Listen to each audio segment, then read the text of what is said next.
Hello, my friend. In this training video, I am going to walk you through how to actually get the zone trader, how to drop the zone trader on a chart and have the settings the way you want it, and then have it trading that particular chart, or that pair. Okay. Right now, as you can see here, I have the pound yen or the GBP JPY chart up.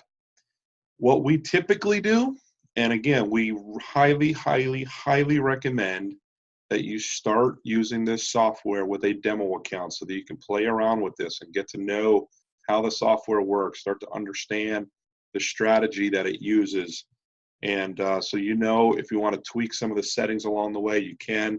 The nice thing about demo is you can play around with some stuff and not have to worry about it, right? And you can really fine tune some things and tweak some things and get it set up the way you want it set up. And when you have it just really cranking for you, then you can put it, drop it on a live account. Okay. So, but it's really simple. We typically run these on the 5-minute chart. You can run it on pretty much any chart you want to. We typically run them on the 5-minute chart. You can actually run this software on any pair that you want to. We've even tested it on crypto, and it works really well on crypto. I definitely would not use it on like US 30 or something like that, but you can definitely use it on crypto. You can use it on any pair you want to. We just recommend, based on your account size, you do not want to run it on a lot of charts. Even with large accounts, we recommend 2 at the most, maybe 3 pair, depending on how you have it set up. But just be smart with it and test it first, okay? So it's real simple. All you have to do, come down here to your expert advisors section, and you're going to left click on the zone trader, and you're going to drag it up onto the chart, and then just let go of the button and it'll drop it on there. All right, so the first time you come here and the first time you load the software onto your chart, this is the window that's going to pop up. You're going to see these little tabs here at the top. Click on the common tab first. Okay. More often than not, these boxes here, this one here, these 2 here are already going to be checked. You just need to make sure that this one here is checked as well. Allow modification to signal settings. Okay. Just make sure that one's checked as well. You want to make sure that this box is checked, this box is checked, and then all 3 of these are checked. Odds are these 4 will already be checked. The only one that won't be is this one. So just check that box. So every time you load the software onto a different chart, or if you ever end up removing it from a chart and then you go to load it back onto the same chart, you always have to come here to the comment tab and click on this box right here. Okay. Once you do that, don't hit OK yet. Come up here to the inputs tab. This is where all the settings are for the software. This is how you're telling the software how you want it to run and manage your account. Okay. Now, you don't have to fully understand the strategy in which the software uses right now. We will have some additional training videos in our paid members Facebook group. We'll also have some live Zoom calls and stuff like that to answer questions about the software, answer questions about the settings and all that kind of stuff. So you don't have to fully understand that right this minute. I'm just here to kind of talk you through what these settings are and how you can adjust them, and when you do make adjustments to them, what you're doing. So it's called the zone software because it's based on the zone strategy. And what it does is when it triggers the software, it creates a zone. It has a center line, which is really the current market price. It has a top zone and a bottom zone. Okay. What you're telling the system right here, trade distance in pips from zone center, which is basically current market price. Right now it defaults to 10 pips. So you have a 10 pip zone.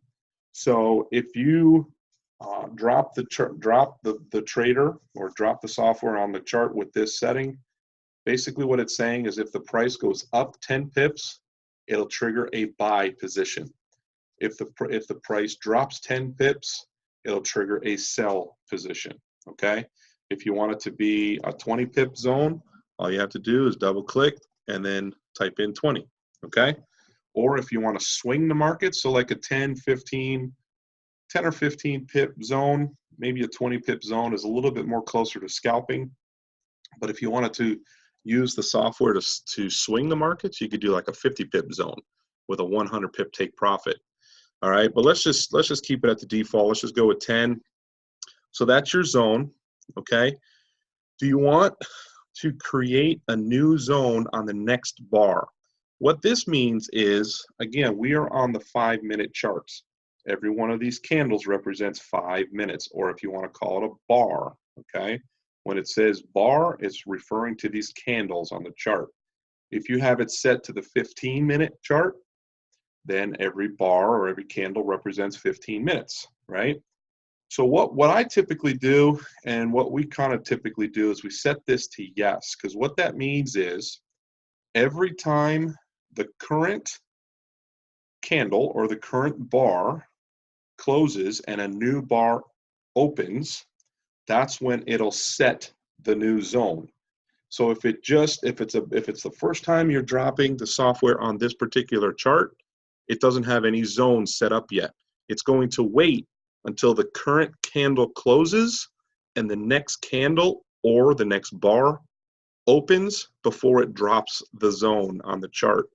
So if you set this to yes, and you're dropping it on the software or the software on the chart for the first time, it will open its first zone when the next candle opens, okay? And then as it's going along, it's going to be opening and closing trades along the way, right? So what you're telling it here is that I want it to open a new zone when the next bar starts after a trade has been closed, okay? I hope that makes sense. So I typically set that to yes, and so does Eric as well. Both of us pretty much set that to yes all the time. Here, you're telling the system when do you want it to take profit, okay? Do you want it to take profit once it's a certain number of pips in profit?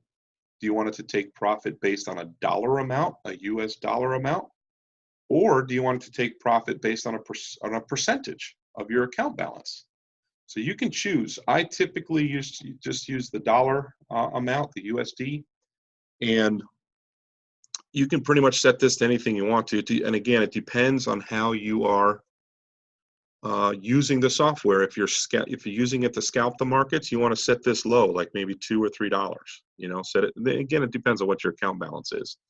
But if you have a smaller account, like maybe $1,000, you can almost think of it like a $2 per 1,000. So if you had a $5,000 account, you know, maybe you could do, you know, I don't know, somewhere between $6 and $10, that type of thing. Okay. If you wanted to do pips, like let's say you were swinging the markets, right? And like I said before, if you had a 50 pip zone up here, let's say you had a 50 pip zone, you know, you wanted to do 100 pip take profit. Okay. You could do that as well. So you can kind of set this however you want. You could choose how you want it to go.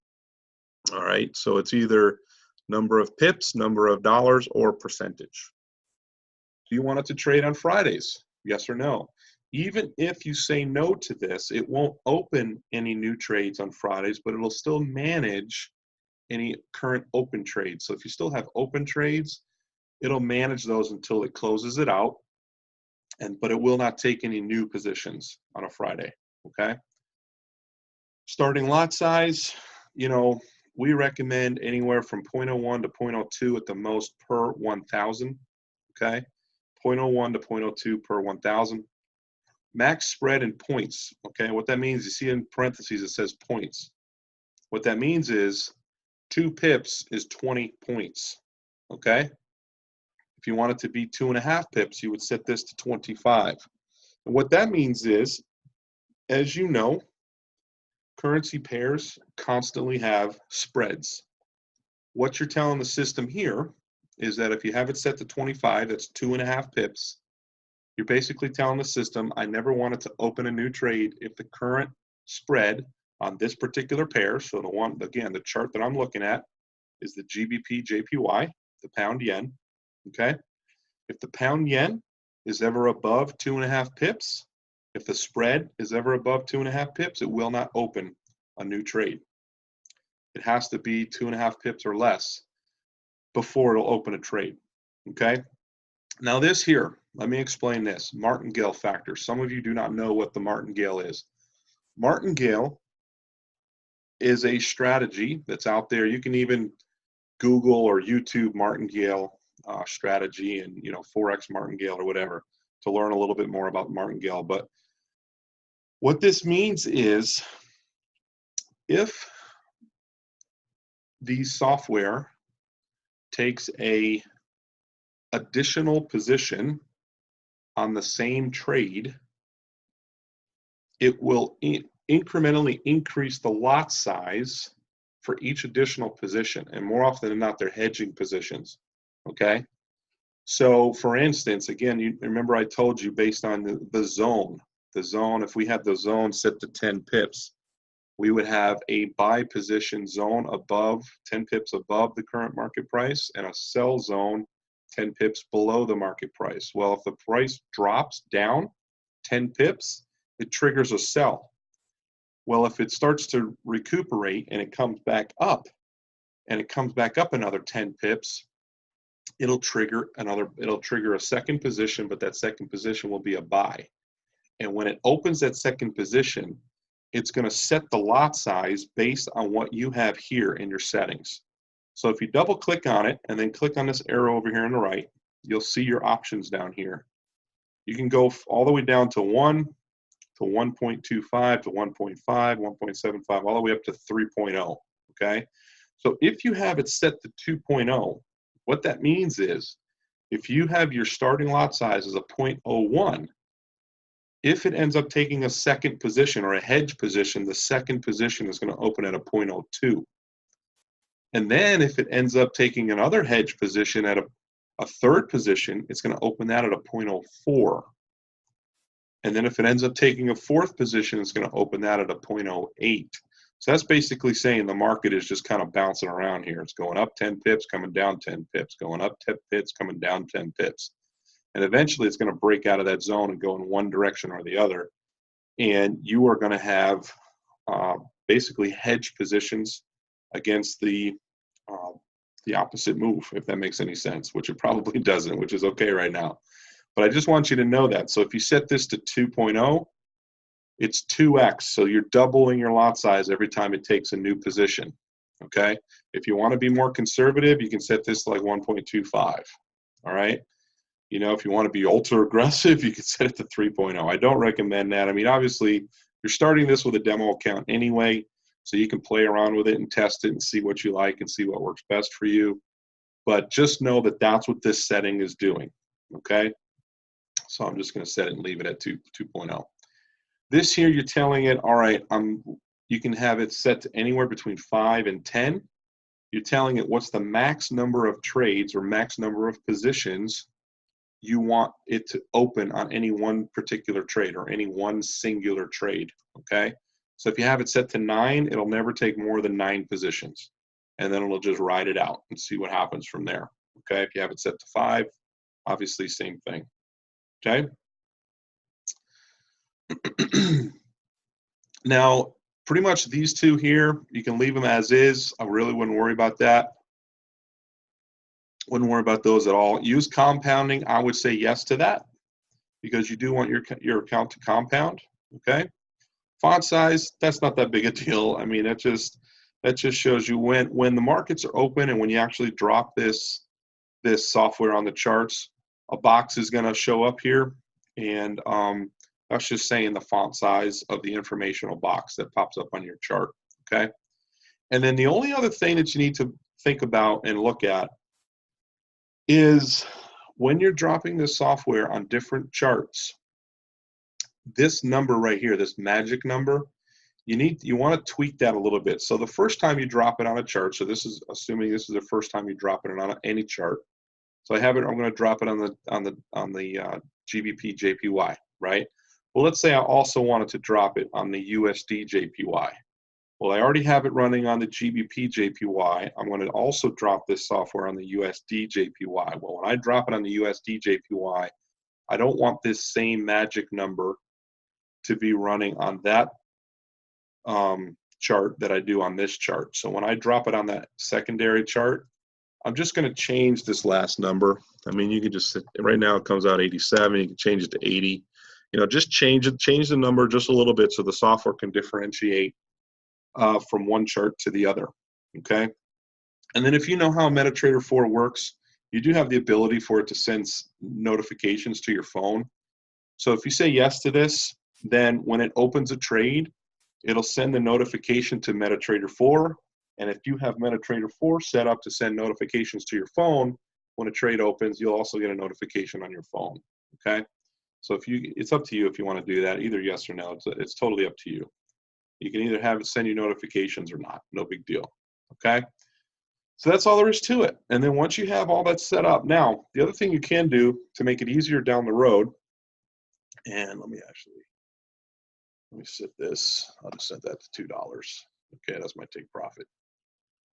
If you like your settings and you don't want to have to re-enter these every time you drop the software on a new chart, then all you have to do is you can save this. You click on save. You can save these settings as a template. And then all you have to do is rename it and then decide what you want to do. And then next time, click on load and then double click on whatever name you save this template as, and it'll pre-fill all these spaces just the way you had it set, you know, however you set it up. And then you can have multiple templates, you can adjust templates, you can do whatever. But that just makes it a little easier down the road. Okay? So that's all there is to it. So once you have all the settings in here that you want, then you just click OK. And you can see the box pops up here. This is your detail. There's no data in it because currently the markets are closed. All right, so there's no data popping up because the markets aren't closed. The only other thing you're going to want to make sure of is that you see this little smiley face up here. You want to make sure that that's a smiley face and not a frown. And the only way to really do that is to make sure that this auto trading button right here is green. If you click on it and it turns red, look at this over here. You get a little frowny face. Okay, a tiny little face up there in the corner is right now. He's got his smile turned upside down. It's a frown. But we want to turn that frown upside down and make it a smile. So we're just going to click on this, make that green, and now we get a smiley face over here. So that means when the market's open, then the software will start working. That's all there is to it. It's actually really, really simple. And again, please, please, please do yourself a favor. Test this on demo first. Play around with the settings. Figure out how, and you'll learn how the software works. You'll learn how the strategy works. And you will absolutely love it because this software and this strategy performs beautifully. All right. We will see you on the next video. Bye-bye for now.